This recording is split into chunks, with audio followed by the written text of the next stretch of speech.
So once you guys pull that thing off, cut that little square out. Start with cutting this square out. It doesn't have to be perfect. I mean, it does. It has little markings on there, and you just kind of push it in from the other side. Once you do that, I'll show you guys a little trick. Just one sec.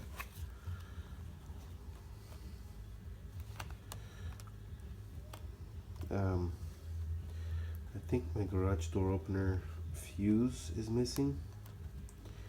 I'm gonna have to see if I can find a fuse, because what I did, I had a little flat service.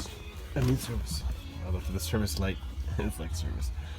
Anyway, that little flap right here was straight, and it will not fit to your newer garage door opener. So what I did, I bent it out,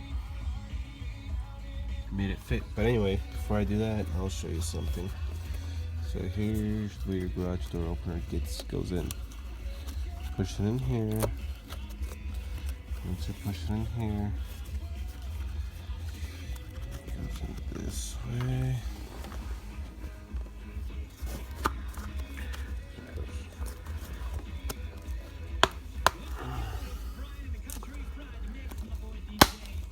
It's a little tight, but you know what?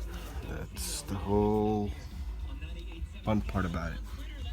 Once you make it go in, I'll plug it in, and I'll make it work. Anyway, just one sec. I'm sure I just plugged it in before that.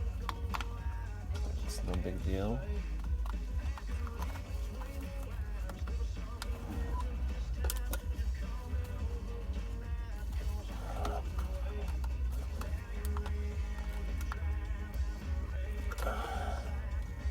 Anyway, got her all plugged in, and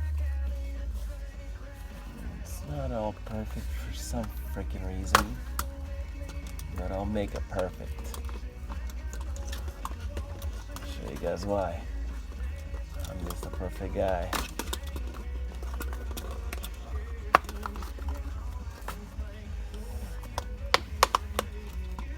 There we go. It's all nice and perfect. Sorry I didn't really show you guys, but that's how you make it work. And once you're done with that,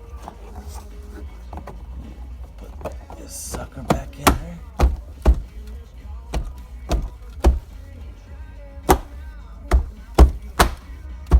There you go.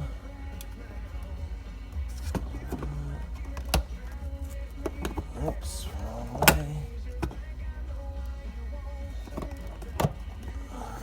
Anyway, that's how it's gonna look. I have a garage door opener, but for some reason mine's not working. Like I said, I think it's my fuse.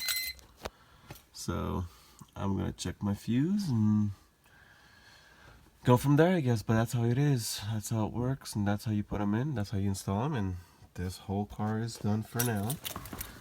Next thing is, it's gonna be probably suspension. I do have the suspension.